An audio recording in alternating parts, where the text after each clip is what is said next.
Our first speaker will be Dave. Thank you, Dave. My name's David. I'm an addict.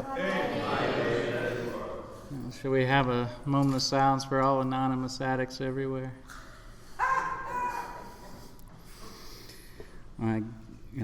You hang out with me for very long, and you know I fucking qualify. You hang out with anybody else for very long, and you know we qualify. I get up here, and there's this urge for me to qualify myself. We're here.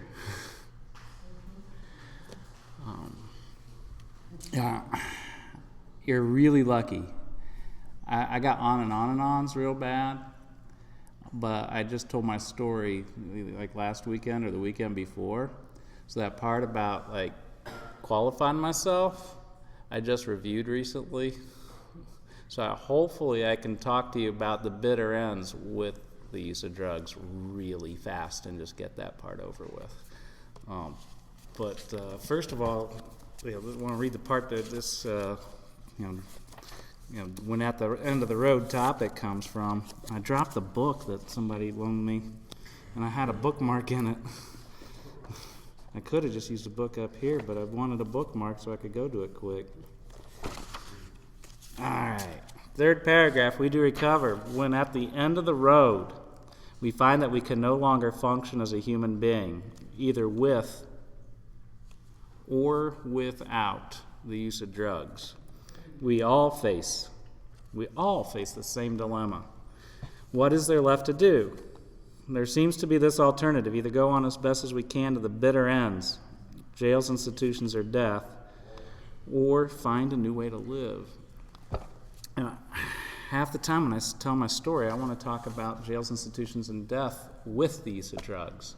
I don't want to tell you about the things that I'm doing now that can, when I feed them and I keep them a secret from you, lead to jails, institutions, and death. I like chanting it, but it's so vague. It's almost safe to say jails, institutions, and death. It's easy to say jails, institutions, and death. But they mean something real. Cellmates. I do things in my life that could end up having a cellmate, one that might want to hurt me too. All the time I find to me, institutions means something. It means insanity so bad that I got to be locked up. I need to get help. And all the time I'm in seething bitterness. And then and death, man, that's not like some abstract. I don't take care of myself sometimes. I don't go to the dentist often enough. Watching parts of my body die while the rest of me just goes on. Neglecting ourselves, It's not nearly as interesting as the things I did a long time ago when I was high. There's some comfort to me in qualifying myself in that sense. Now, Mom was a foreigner. Dad was a professor nerd of science, and I grew up in a rural community where, I've had a bit of my mom's accent. I didn't fit in. I was the youngest in the family, so shit rolls downhill. I didn't fit in there either. I had just all these situations in my life where I had an explanation why I was different and why I didn't fit in, and I was just a victim of it. But the one common denominator in all of them was me. There was legal dope in the house. One of my parents was a socially acceptable addict, a superficially acceptable addict. So there was legal dope in the house, in the medicine cabinet and other cabinets. I got into that. Later, I heard about street drugs. I was miserable. I was planning to kill myself, and I sought street drugs instead. I thought I'd found it in drugs for a while, and then I got to the point where I was doing combinations, and I could still think and I could still feel, and I could talk to cops while blasted. I was using so fucking much that I was waiting. I would get sick using. I'd wait to be able to use some more. Half an hour. We've all done that. That's what the bitter ends look like with the use of drugs. When I don't talk about the or without, when I start isolating, I start thinking they aren't meeting my needs. They're too sick. They're making me sicker. I'm right. I need to be off alone. Away from all these wrong fucks that Narcotics Anonymous brings into my life. I need to find a way to get away from them. And next thing I know, it's the bitter ends with the use of drugs again. I need to cop to not just like the things that are getting on my nerves, not just the entertaining things. I need to cop to the things that I'm doing that if I continue could get me arrested. The things that cause me seething bitterness inside. That's without the use of drugs. If I don't want to face the bitter ends with the use of drugs, I have to face the bitter ends without the use of drugs. What is there left to do? This shit's really practical. There's so much poetry and philosophy in this paragraph, but it is so solid and it's so reflective of all the shit that I don't want to look at. Denial, secrets. My sponsor gives me permission, and I give my sponsees permission to keep secret from you guys every single part of my life that my disease leaves alone. Which ain't shit. There is no area of my life that is not your business. There's no area of my life that you're not in my life to deal with that for. When I let the pandering for the attention and the popularity of a room full of junkies mean more to me than you annoying the fuck out of me by telling me how to do something in my life or not to do something in my life, I always end up at the end of the fucking road. Hell, I'll hustle my ass down there sometimes to get away from you. Them.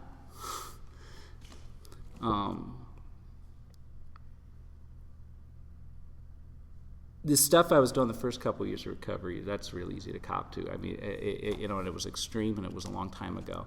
I would, go into stores and take TVs right off the shelf and go straight to customer service and return them. I would steal cigarettes. I was on paper at the time. That stuff's easy to cop to. The stuff where my insanity leads to illegal thoughts, including homicide. I think about loosening people's brake lines sometimes.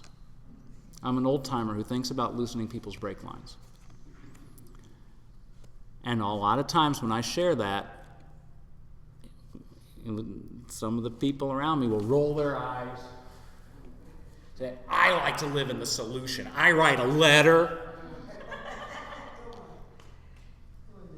And I want to focus on that person who's pandering to the fucking room.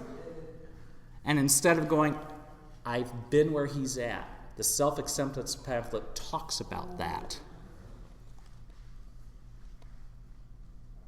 I want to go fuck you. And go hurt myself. And isolate from all the people that are impressed with that guy, but not me. When there's always people who believe in me and want to help me in my recovery. And I want to focus on the majority that I ain't feeling it from instead of all I need. a handful of people who can tolerate me and are willing to help me in my recovery. That's all I need. And I burn through them, trust me. It's not always the same people for 12 months in a fucking row. I got to spread myself around a little bit. What is there left to do? When you burn through one crowd, in my using, I would be with 3 different crowds on a given day, as well as by myself a couple times. I could not stay in one group for very long. I had to talk to users and visit various cliques, various stoner pads. I have to do that in my recovery.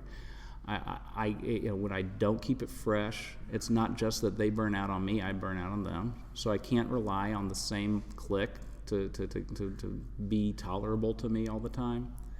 It worked when I was using, it works today. It keeps me from going to the end of the road.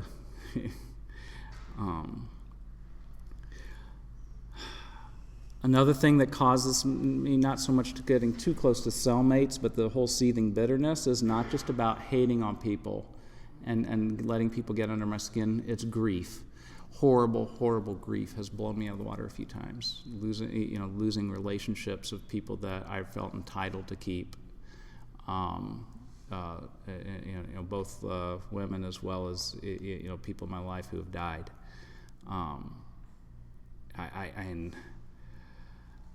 I never know how I'm going to react to grief.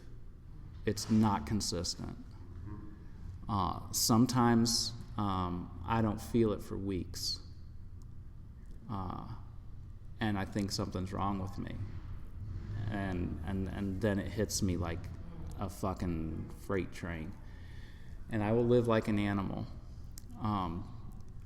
I have very unrealistic expectations of this world. And I have stayed in grief at times for so long, and I just did nothing to work on it. Where the big issue was no longer the loss. The big issue was my insanity. My living like an animal again. And then that, of course, that doesn't lead to thoughts of criminal activity and homicide all that much, but it does lead to me not taking care of myself. That's where death creeps in again. I start approaching death without the use of drugs. I get fatter. I start letting Netflix just click to the next episode and the next episode and the next episode without keeping track of how many hours I've just sat in front of it. I mean, they'll just roll right into the next. I didn't even notice when that feature kicked in, or find a new way to live. And here's the damn thing about the new way to live. I want this to be so fancy. I want this to be so spiritual or intense or something. At one time I thought an old timer meant being a real grim biker-like guy, and taking shit seriously. And I've thought that being an old timer meant like your feet don't quite touch the ground because you're so serene. The rainbows coming out of your ass support you. Self-acceptance pamphlet talks about that too. And I find myself, I say at one time, I still find myself going to those spots all the time. Those are, it's hard to just be a fuddy-duddy. It's hard to work on my basics.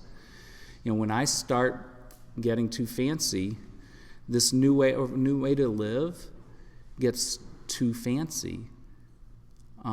It's the basics. The new way to live is just having a few people in my network. It's having an emergency recovery plan that is within reach of my attitude when I'm grim and shitty at 3 a.m. for 7 bad minutes. It's bringing that up in meetings on a regular basis, and when people, how to survive a rough patch. And when the meeting starts to go in the direction of get a sponsor, work the steps, go to meetings, put yourself in the center of NA, stopping them and saying, I know this is uncomfortable to talk about, but I'm not talking about moving forward. I'm talking about emergency breaks, the ugly stuff, the stuff that's within reach of my mood when I think, fuck you. I'm not ready to call an addict. I'm ashamed that I don't have more faith. I'm not ready to pray. What comes before that? You know, this new way to live involves people who are really cool, and a lot of people who really are not cool. It's for those who want what I have to offer, not those who I want to be the ones that answer the phone, not the ones that I want to be the ones that come over and help me. It's for those who do show up. It's for those who do respond. You know, my network's really varied. It's funny. This new way to live has a lot built on top of that, but those are the pillars. Those are the main things. Sponsor network and emergency plan. I'd love to hear other people come up and share about when they know when their ass is on fire, but I'd really like to hear more from other people about what they do about it. You know, what their emergency plan is besides sponsor network and emergency plan. And because of that, I don't want to share for 45 minutes. To me, this is a workshop, so I give you Mark.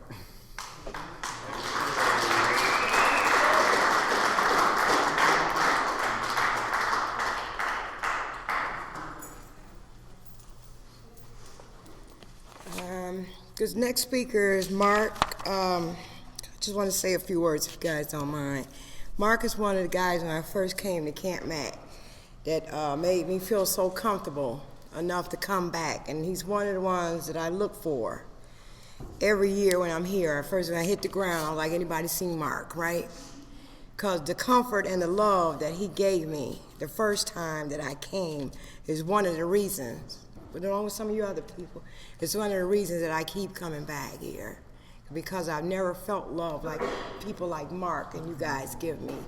So this next speaker has an awesome message to me. I love him, and as usual, I'm glad to see him. It's Mark.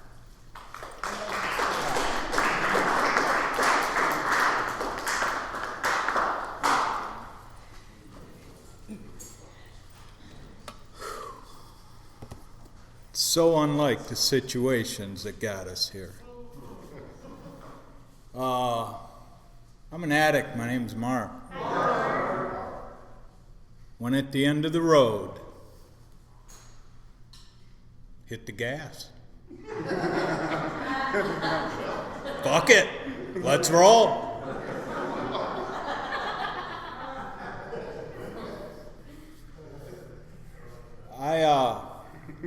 Whenever we read this, some of our home groups read it, and I know a lot of people get really offended with people shouting out at the readings and all that, you know. And sometimes I don't, and sometimes I do, just to watch their recovery. But one word I always shout out is that word.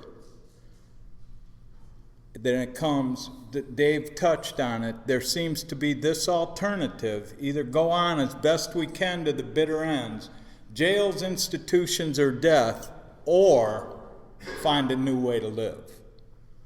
I wasn't looking for a new way to live. You guys gave me that. You gave me the new way to live. I didn't want it.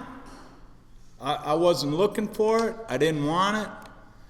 I just wanted to, not have the consequences that getting high was bringing. And I certainly didn't have no truck with this whole God thing. When y'all talked about that, I said, here we go, man. Here's the cult. That was before Jonestown and grape Kool-Aid, but I knew there was something like that happening, man. That y'all were going to try. See, a lot of us get here suffering from religious scars. And see, I like to sit there and tell you about the hypocrisy of organized religion. That so fits into my whole hookup, man. So, I can pontificate on the hypocrisy of organized religion. And so I know that by the time y'all held your arms out to me and said, keep coming back, I didn't have nowhere else to go, man. I had nowhere else to go. And after coming back a little bit, I figured y'all was nuts. I could rewrite this shit and make it work a whole lot better, man. Y'all needed me as president of Narcotics Anonymous.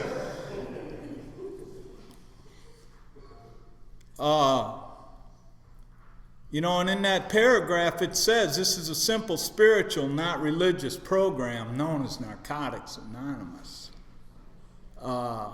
I still want to mix that up, and I've heard some things. You know, I like some of them. You know, we talk about, oh God, I'm going to hear the same old thing. Guess what's going on at the dope house at 2 in the morning? I don't think it's changed there. See, y'all come back and tell me that there's well, they got some new tricks, man. They be putting sliding buckets down the roof and shit, you know. So they got some new tricks, but really there ain't much changing in the dope house, man. So, but see, I was pretty open-minded when I was, just before I got to the end of the road. You know, when there was that, I don't know what it was, that I hadn't quite faced up to my dilemma, that it was pretty much a wrap, and I was still looking for, I don't know what, looking for it in the dope. And I don't know where I was going there, man. I just got to the end of the road. Hit the gas. Yeah, phew. So, you know, I was looking for something, and it's, oh yeah, I know where I was going. The open-mindedness of getting high, all right? What you got there? Hey, it's good. Oh, all right. How much I need? Just a little bit. Well, give me a little more.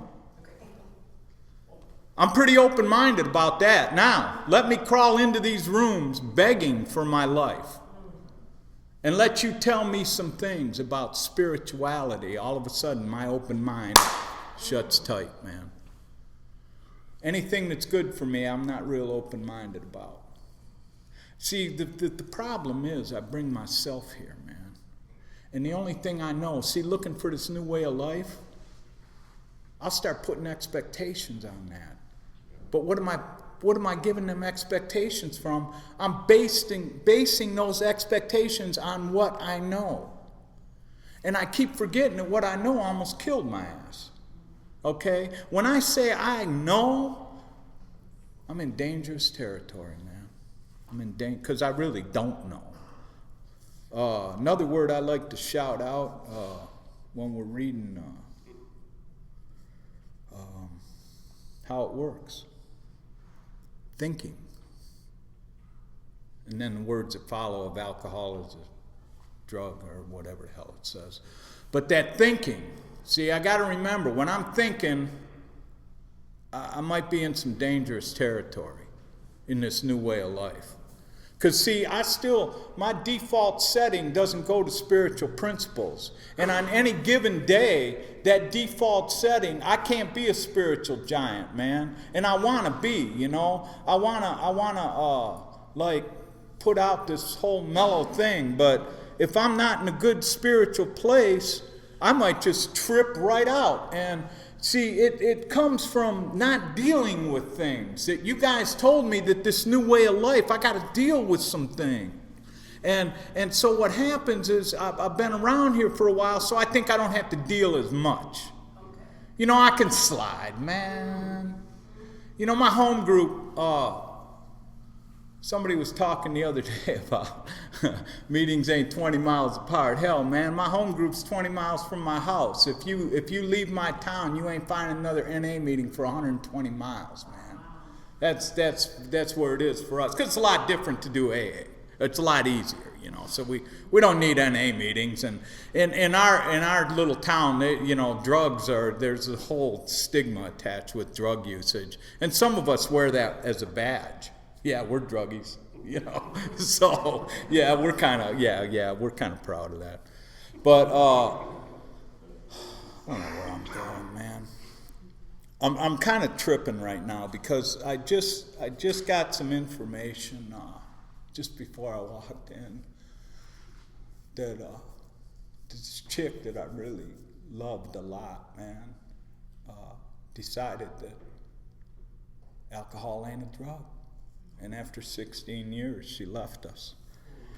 And I'm going to think of her in the circle from time to time because I hope she makes it back.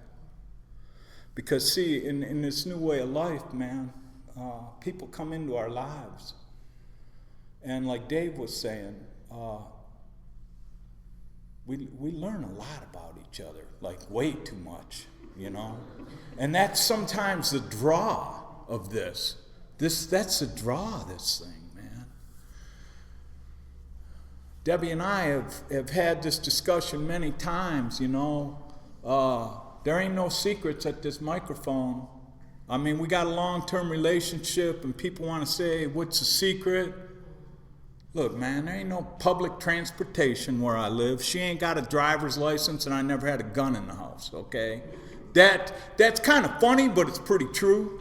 And you know, what I'm saying is with the no secret thing, when people get that close to us and they leave us, man, the pain becomes so unbearable.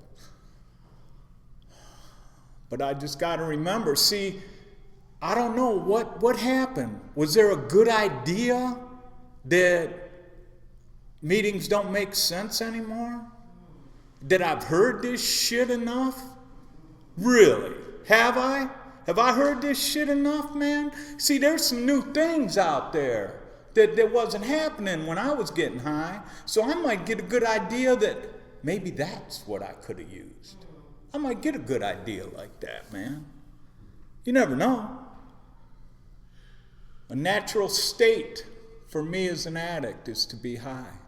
So I still live in an unnatural state, and I'm like I say, I'm not a spiritual giant enough to say that I've arrived and to say that, you know, I've been practicing these things a long time, but that doesn't mean that I don't think that I'm not in an unnatural state. Because all I got to do, our literature tells us, I ain't making this shit up, man. It says in this book that when we step away for a while, the recovery process ceases. And I've been there, man. I've had the recovery process cease. I've been in arguments with Debbie at 80 miles an hour, just wanting to hit bridge abutments, okay? Because that seemed like a good idea.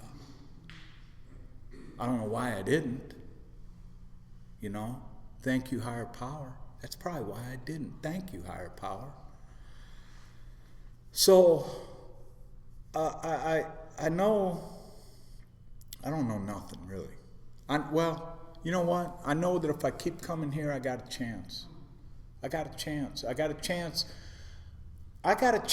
at a way of life that is so amazing. That the things that happen to us in these rooms, it's stunning to me. The places that we end up, the people that we end up being.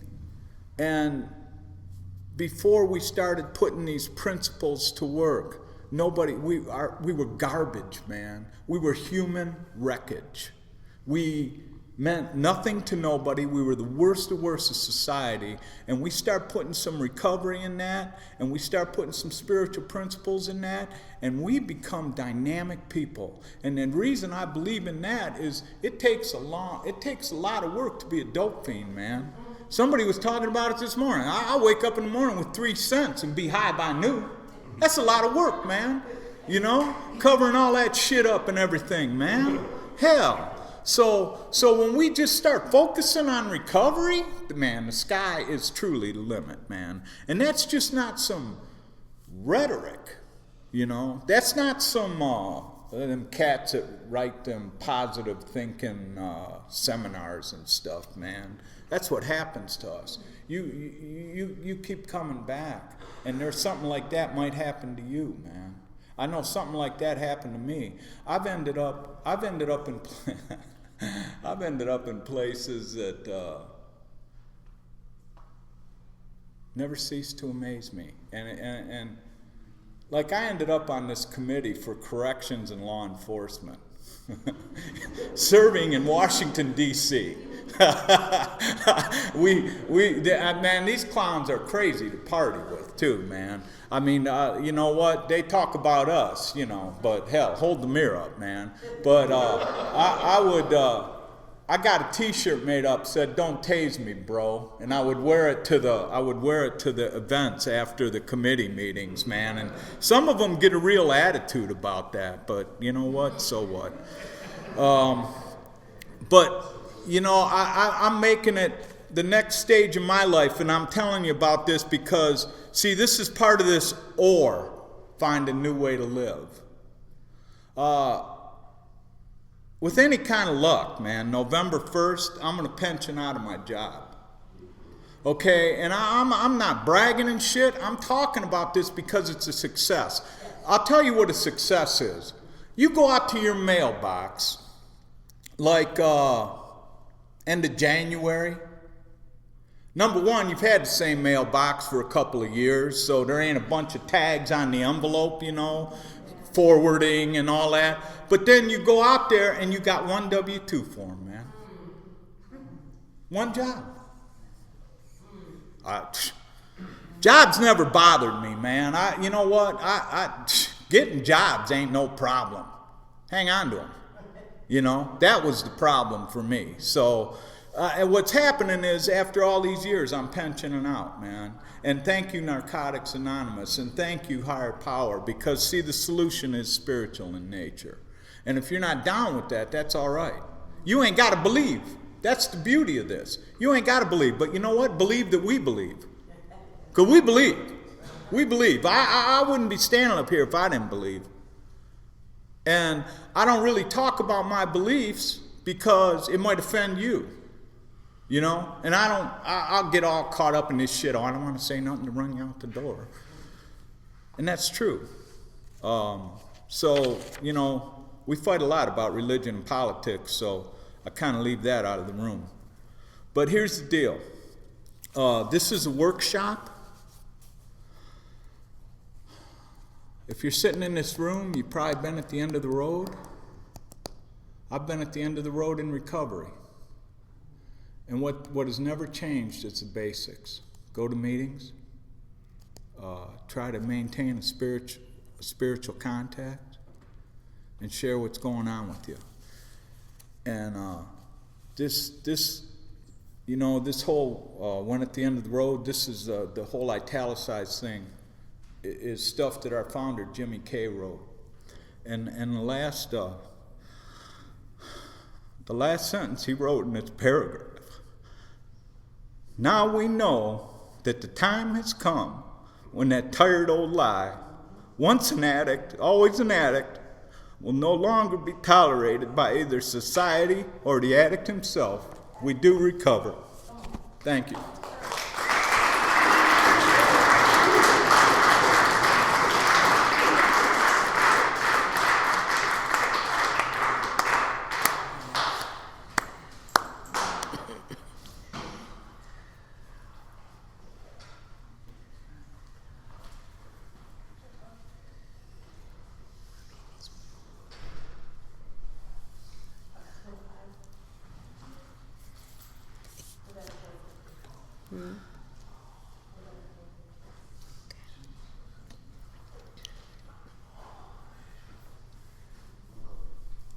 Now, the floor is open for comments. Everybody, please be aware that you're being recorded. And please keep your comments brief so that everyone who wants to may have a chance to share, okay? Podium's open. You're welcome.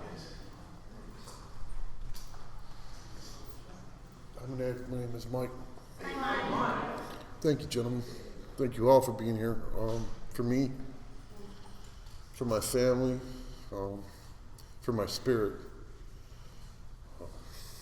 how can you not love that chapter? Two lifestyles in one lifetime. Given another chance. An undeserving fool like me that took chances and did what I did on a daily basis, trying to commit suicide on a slow payment plan. And we all have bottoms, and I heard recently, and I really love it, that my bottom is when I quit digging. But that's a choice. And it's the most precious gift given to me from Narcotics Anonymous, and the God of my understanding is the choice. Do I look at things in a practical, spiritual, healthy manner, or do I react as an addict that's expecting to have his will and his way and his old familiar pain? Because that's a comfortable place for me to be at times. And, and given that chance, my dog, we were reduced to the animal level, the literature says. My dog knew when to eat and sleep. For some reason, I couldn't. If I got hunger pain, it's time to do a bump. Sleep? Shit. It's gonna cut into my using time. And you've all heard it, I came to and I passed out. Nowadays, the freedom that I enjoy as a recovering addict is varied. I could go all over and experience new freedoms. I could look deeper at problems that I face. The level of humility that I've maintained through the guidance of the loving, caring God and you guys, forcing me to put the mirror up, forcing me to trudge through to get out of a problem rather than just sidetracking it. These are all gifts because I was a bull in a china shop. I didn't care about you. I didn't care about me, so how could I care about you? And I would just plow through everything willy-nilly. As long as I could anesthetize myself later, didn't matter what ends and consequences meant. But I'm given this freedom, this precious gift, spiritual in nature, as, I was bankrupt of all that. And the God that's given me freedom from active addiction for this past 9 years that I've been, staying clean, is a beautiful thing, but freedom from self is my goal, because I'll tear some shit up, still clean, because I'm still fear-based at the core, and I want to defend myself, and I'm addicted to fucking comfortability. And when I'm uncomfortable, my brain don't go to a spiritual solution. My brain goes to get defensive. No, you ain't getting over on me. Oh no, it ain't gonna be like this. Oh no, this, that, and the other. And that creates the old monster. And that's what I desire freedom from. So I'm praying lately, and I've been sharing it with others, my desire. So I have to pray to the God of my understanding for the desire to become willing to have relief from character defects and shortcomings, because I don't want to be that old me. I'm gonna get high again if I maintain that route. That's the end of my road. Keep doing the shit you're doing, you're just going to use again. Because I've been coming around for a minute, but I'm only here with 9 years clean. Those 9 years are a blessing, but I've been here 19 years. Do the math. Trying to do it my way all those years didn't work. It was a God-given program, and when I don't do it the way it was given to me, I'm turning my back on God. I'm turning my back on the love that you unconditionally give me and the guidance and freedom that I can have, and saying, I got a better way. Let me do it my way, and when I get tired of that, when the pain becomes great enough, then I'll change. The end of that chapter says we no longer have to tolerate that cat. I'm tired of him. Are you?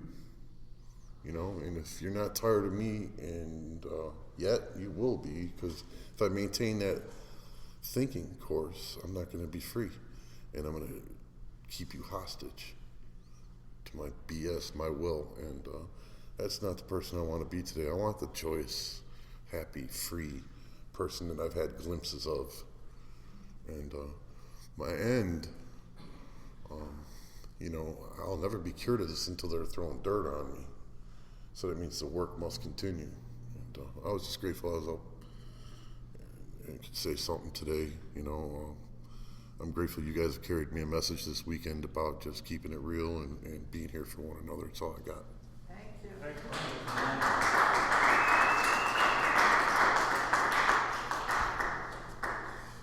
I'm an addict. My name is Alex. And usually if I have something to say before I say it, I've sometimes forgotten what I wanted to say. I've sat out there and thought about 3 or 4 or 5 or 6 different things. I've been kind of encouraged to share. I got issue with the podium or meetings period sharing. I guess part of that is wanting to be liked. Don't want to say the wrong thing. And I'm not sure what the topic is. I believe it's when at the end of the road. And just briefly what that means to me at this moment is that what can I do?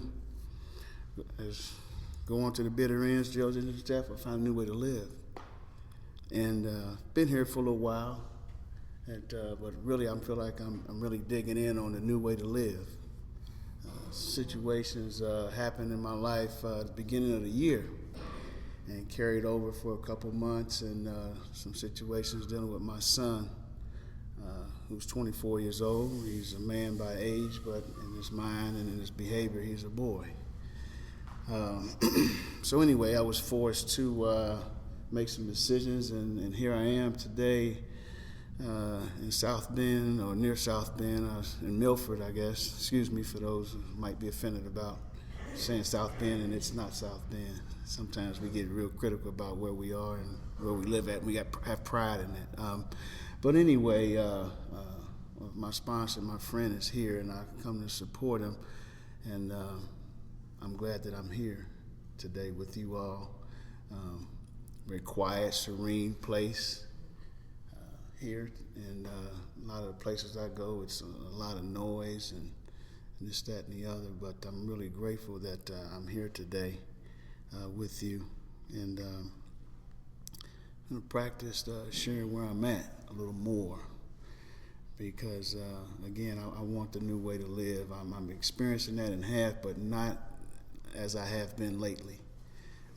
The processes, the steps, the process of getting better for me is the step work, and I always wanted to do it the way I have seen it being done for a number of years, and so now I have my opportunity to do that. So I guess that's part of freeing myself. But one other thing I wanted to share was that I'm appreciative today of the people who've shared, that I've heard share, 'cause I just got here this morning, and the passion, the love and concern for the fellowship, for the program, particularly of Narcotics Anonymous, wanting things to be right, and we get really passionate about that, and wanting to correct some things that we see wrong in our groups and our areas. So I haven't seen that in a while. Matter of fact, it's been a great while from doing service work, and there was an addict shared earlier about being involved with service and not having, I don't want to say not having an idea, I'm adding that part to it, about the traditions. And I have experience with that, doing service work at various levels, and not really understanding or even trying to understand what the traditions were about.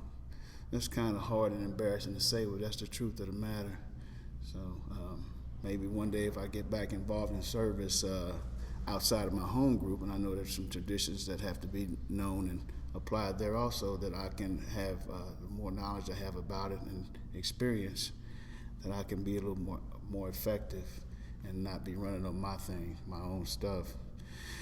So I guess that's enough for me. This is really big to even say anything. I don't know if somebody probably understands to say anything. I'm the guy in not necessarily in the back of the meeting, but you won't catch me sharing too much at all. So I'm really practicing something that was told for me to do today. And thank you for allowing me to share.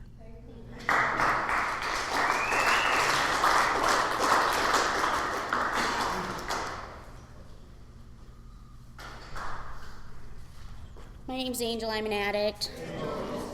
Thank you so much about, sharing about the brake lines.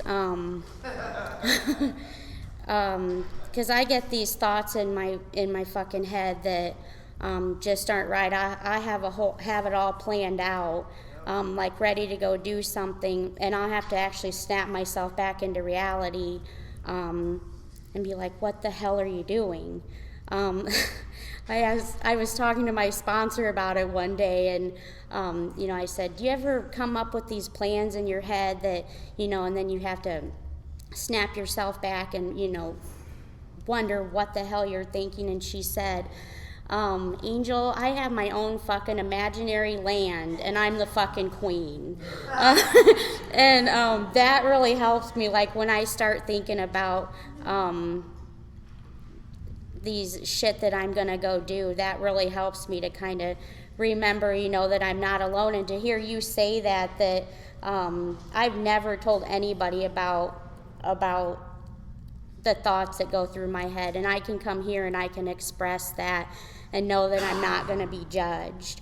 As far as not taking care of your body, not too long ago, I realized for like 4 days straight that I was driving home from work, getting like fast food, going home and eating supper, eating 3 or 4 things while I was eating supper, then eating supper, getting so sick, making myself sick. After I got sick, going and getting more fast food. Just literally gorging myself for like 2 weeks straight. And once I called my sponsor and she gave me suggestions about it, because she had done, just like you guys, so many other things in her life. It might not be the same thing, but it's the same pattern.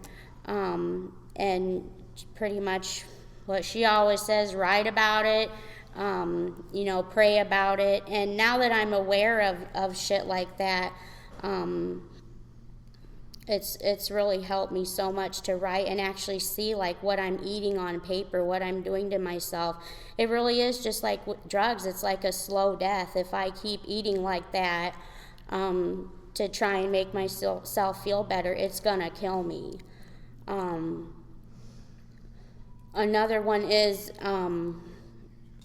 I've been with one man my whole life, and now that he's gone, like I find myself going like online, like finding these random people, and like I said in my head, like I'll get right up to where I'm supposed to go meet them, and I know exactly what they want when I get there, and it takes me right up until when I'll be in my vehicle, ready to go, and I'll have to snap myself back and just be like, you're gonna die. You could go there and die and never see your kids again. I find myself, my kids are my life. I find myself, when my life gets out of control, screaming at them for not being fast enough, screaming at them for not getting dressed fast enough for school. When they're 6 years old. I mean, come on. But thank God this program has made me realize this shit, because I do want to live a different life. I want to live a different way. I know I have a lot to work on, but thank God I'm aware of it now. So today's my birthday, and I'm telling you, people are probably getting sick of me saying that, but this has been one of the best birthdays I've ever had. I haven't been clean on a birthday in 15 years, because that's one day I had my drugs. I didn't care how I had to get them. On Mother's Day, that was my first Mother's Day clean.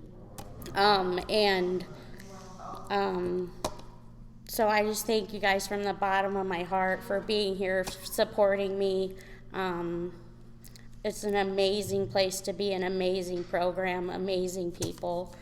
So that's all I'll pass.